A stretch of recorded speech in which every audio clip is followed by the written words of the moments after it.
নমস্কার। আজকে আমি আপনাদের সাথে সেরকম কোনো ভাইরাল রেসিপি শেয়ার করছি না, শেয়ার করছি খুবই সাধারণ একটা রেসিপি, পেঁয়াজকলি আলু দিয়ে আমুদি মাছের ঝাল। তার জন্য আমি নিয়েছি এখানে 500 মতন আমুদি মাছ, যেটার মধ্যে আমি নুন, হলুদ আর লঙ্কার গুঁড়ো মাখিয়ে আধ ঘন্টার জন্য রেখে দেবো ম্যারিনেট হওয়ার জন্য। আধ ঘন্টা পর আমি একটা কড়াইতে বেশ খানিকটা সাদা তেল গরম করে তার মধ্যে আমি আমুদি মাছগুলোকে ভেজে নিচ্ছি। আমুদি মাছটা একটু লালচে করেই ভাজতে হবে, কারণ এই মাছটা খুব একটা নরম ভাজলে খেতে ভালো লাগে না। একটু লালচে হয়ে ভাজা হয়ে গেলে এবার মাছগুলোকে আমি তেল ছেঁকে তুলে নিচ্ছি। এখানে আমি সমস্ত মাছটা একসাথে ভাজিনি, দুটো ব্যাচে মাছটাকে ভেজেছি। একসাথে সব মাছগুলো দিলে তাহলে ভেঙে যেতে পারতো, তাই আমি দুভাগে ভেজে নিয়েছি। এবার ওই একই তেলের মধ্যে দিয়ে দিচ্ছি আমি ফোড়নের জন্য কালো জিরে। কালো জিরেটা দেওয়ার পর দিয়ে দিলাম লম্বা করে কেটে রাখা আলুটা দিয়ে নেড়ে চেড়ে একটু লালচে করে ভাজতে দেবো। আলুটা ভাজা হয়ে গেলে এবার দিয়ে দিচ্ছি ওর মধ্যে কুচিয়ে রাখা পেঁয়াজটা দিয়ে নেড়ে চেড়ে আবারও একটু পেঁয়াজটা নরম হওয়া অবধি ভেজে নেব। এখানে খুব বেশি কড়া করে পেঁয়াজটা ভাজার দরকার নেই, একটু পেঁয়াজটা নরম হয়ে গেলেই হবে। এবার ওর মধ্যে একে একে সমস্ত সবজি অ্যাড করে দেবো।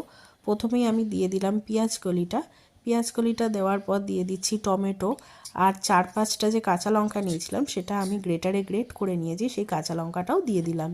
এবার দিয়ে দেবো রেগুলারের যা যা মশলা, হলুদ গুঁড়ো, জিরের গুঁড়ো, ধনের গুঁড়ো আর নুন দিয়ে নেড়ে চেড়ে মশলাটা ভাজতে দেবো। এই পর্যায়ে যাতে মশলাটা পুড়ে না যায় তাই আমি খুব সামান্য একটু জল ব্যবহার করেছি। জলটা দিয়ে নেড়ে চেড়ে মশলাটা কষতে দেবো। এই পর্যায়ে মশলাটা খুব ভালো মতন কষা হয়ে যাবে। এখানে আমি খুব সামান্য একটু শুকনো লঙ্কার গুঁড়োও অ্যাড করেছি, যেহেতু কাঁচা লঙ্কাটা দেওয়া তাই শুকনো লঙ্কাটা খুব সামান্য দিলেই হয়ে যাবে রঙের জন্য। এবার মশলাটা কষে যখন এরকম তেল ছেড়ে আসবে তখন ওই ভেজে রাখা আমুদি মাছগুলো দিয়ে গ্যাসের ফ্লেমটা লোতে রেখে মাছটা হতে দেবো। দেখুন বেশ খানিকটা জল ছেড়েছে সবজিগুলো দিয়ে। এবার ওপর দিয়ে ফ্রেশ এক মুঠো ধনেপাতা কুচি দিয়ে দিলাম। ধনেপাতা কুচিটা দিয়ে আবারও একবার খুব হালকা হাতে মিশিয়ে নিয়ে নেড়ে চেড়ে আমি গ্যাসের ফ্লেমটা এইখানেই অফ করে দেবো।